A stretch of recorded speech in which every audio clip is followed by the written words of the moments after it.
Welcome back to Reverie Under the Moonlight. We're now heading into the Cinder Chambers, where things are about to get really hot up in here.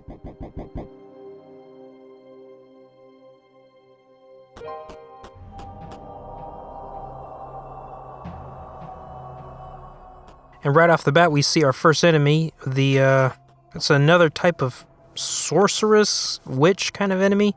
She shoots magic stars at you, sometimes in a straight fashion, sometimes in a wave-like fashion, but they're stars nonetheless, and they're pretty easy to dodge. And she also has a second attack where she brings up a circle of blue stars, which will eventually launch towards you. Also, one thing you want to be looking out for in this area is traps. And you could tell because the floor were bloody, and they also have skulls. Also, there's a hidden ivory bug in this wall here.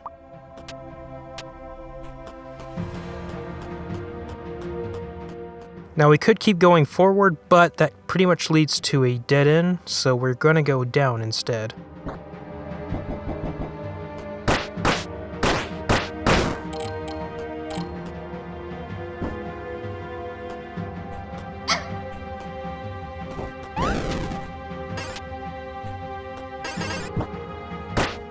So here's another common enemy we're going to see a whole lot of, is the lantern carrier.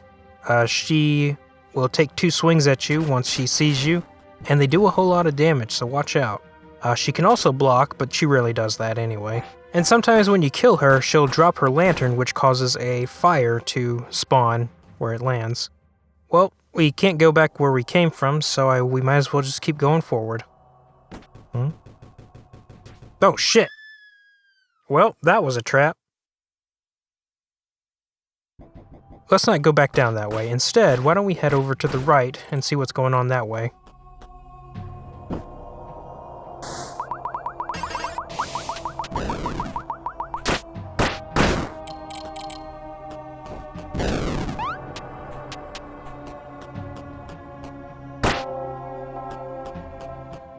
And the next enemy is oh, well, never mind.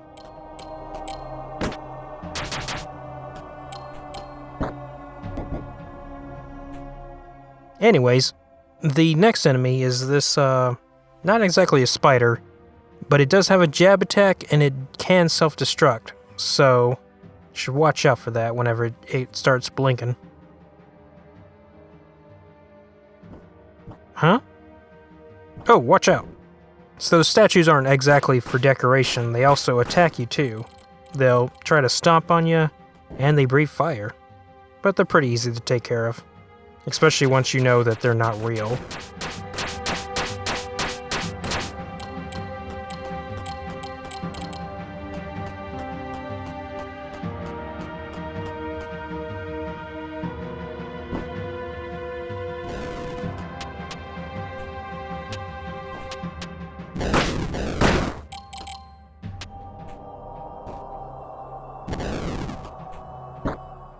And looks like we found another shopkeep. Let's see what they're selling.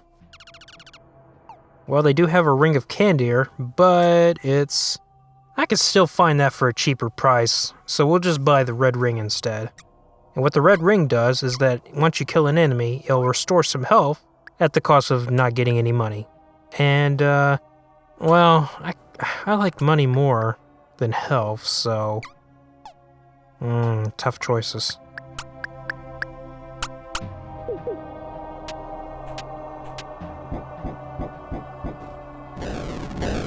But since I bought it, I might as well demo it real fast. Alright, buddy. Hurt me. Oh, never mind. There we go.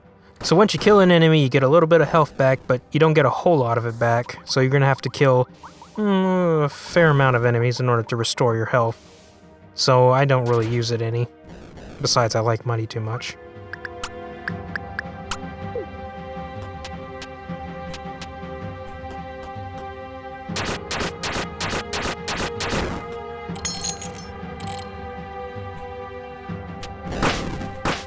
We're going to ignore that left path for now because that leads back up to the surface, so we'll come back to it later.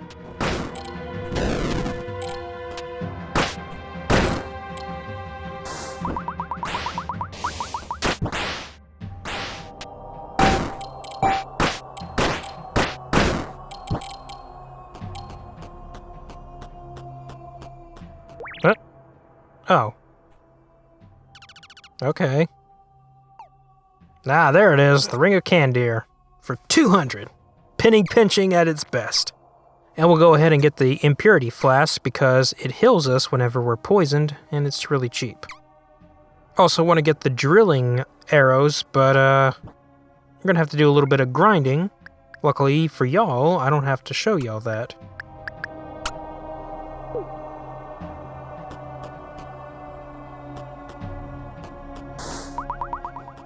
And after some off-screen grinding, we have enough to buy the Drilling Arrows, which is a very useful item for the bow, because it allows for arrows to pierce through enemies, and it will allow you to hit multiple enemies in a single line, so we really would want this. It's really useful for taking down common enemies.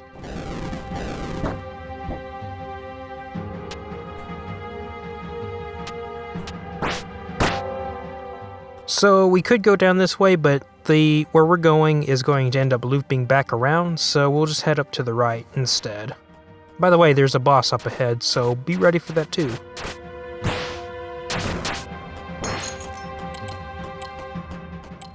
Oh, a black treasure chest. Must have something really good inside. Or not.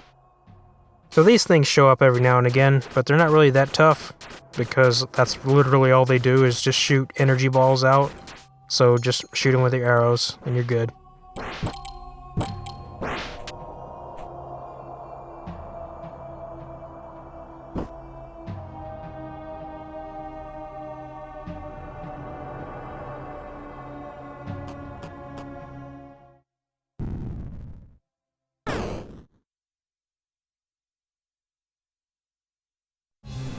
Did I mention it's a tag team fight?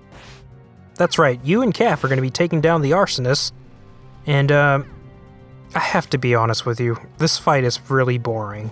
Mostly because a lot of her moves involve causing fire to appear around her, which makes it really freaking tough to hit her with the leaf, so you pretty much have no other choice but to attack with your bow. Which means you won't be seeing a whole lot of her close range attacks. In fact, the only attack you're probably going to see is that one right there, where she just shoots out a series of fireballs out, and then she teleports to the last thrown fireball. And that's basically it. Oh wow, that was the first time I've ever seen her get hit by those exploding barrels. Glad to know that they don't do shit for damage. So she has about 4 or 5 attacks, and most of them you're going to never see at all. There's only 2 that you're probably going to see. The first one being that attack I just mentioned, and this other one where she powers up and shoots out bouncing fireballs, but they never get in range of you as long as you stay far back. In fact, the only ones that you have to worry about is the fire on the floor and the teleporting fireball attack. She also has a whip, but once again, you're not going to be in range for her to hit you with it. She can also make a pillar of fire appear, but that's pretty much the same as the teleporting attack, except the teleporting is taken out. So I don't think I really need to explain to you what exactly the strategy to beat her is. It's just you shoot her with arrows, and once she does the teleporting attack, you just roll onto the other side and just keep alternating between left and right sides of the arena, and you should be fine. You should also watch out for the fire that's on the floor, but other than that, that's it. That's the entire fight. In fact, I don't even want to do the hard mode because it's just going to be this all over again.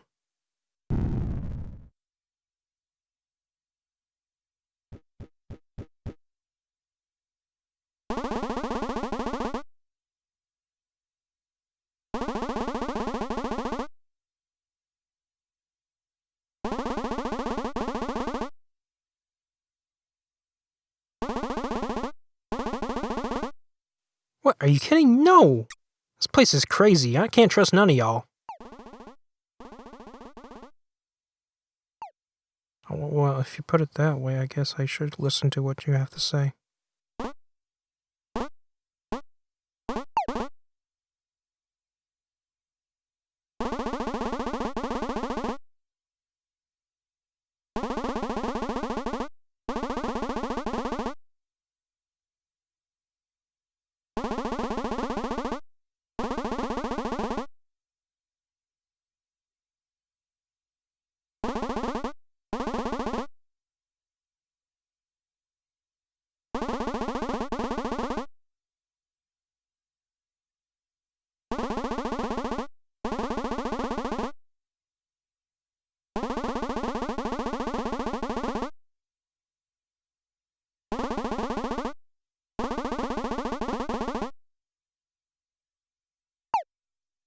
Anyways, the prize we get for taking no damage during the boss fight is Pocket Incensory.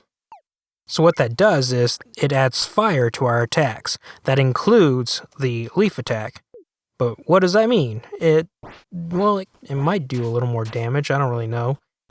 But what it does do for your arrows is the most important part. And I will show that in a little bit. But first we gotta get this fragment here.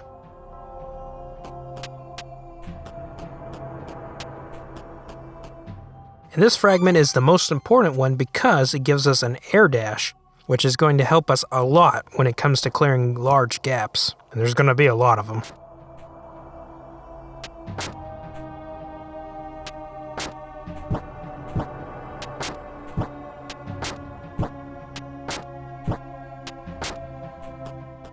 Anyways, coming back to the Pocket Incensory, what it does to your arrows is that it adds stopping power to your arrows, which means, well, let's just say all you will really need to do for the rest of this game is shoot arrows, barring for one boss, maybe two.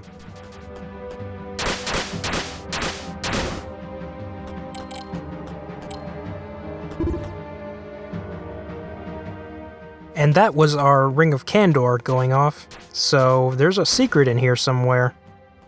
And it's usually hidden behind some sort of wall or something. This wall, to be more specific, is an ivory bug. I'm gonna need that key for later.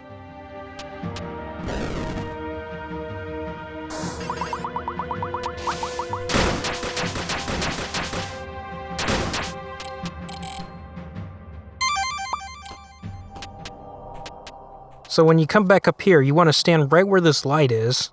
Otherwise, you're going to end up with a arm full of spikes, and you don't want that.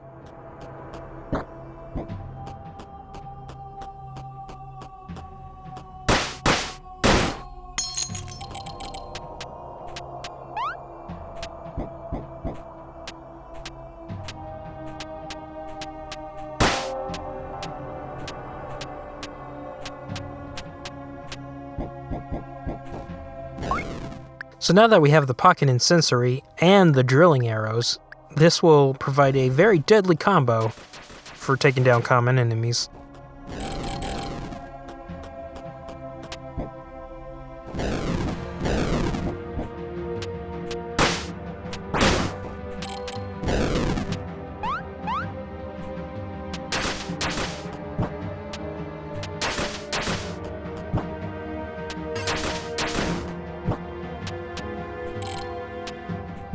So let's go ahead and check out that path on the left.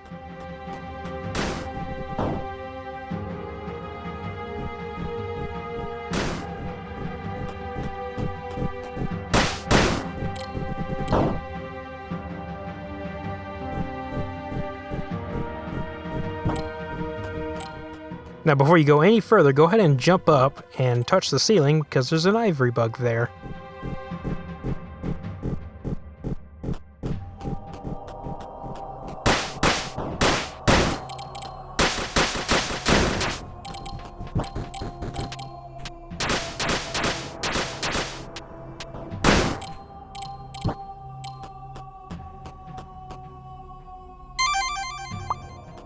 This lever here is going to turn off that pounding spike trap.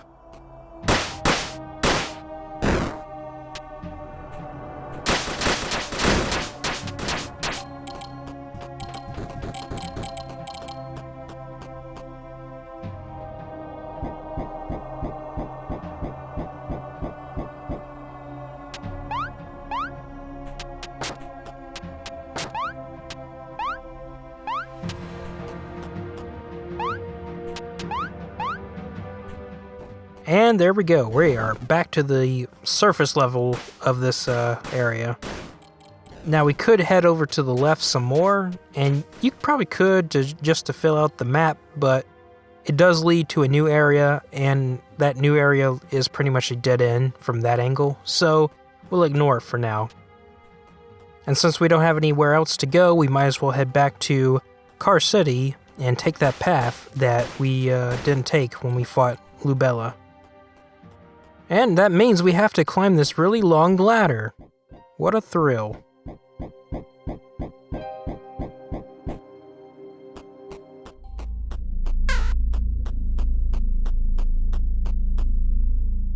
Here it is, right here.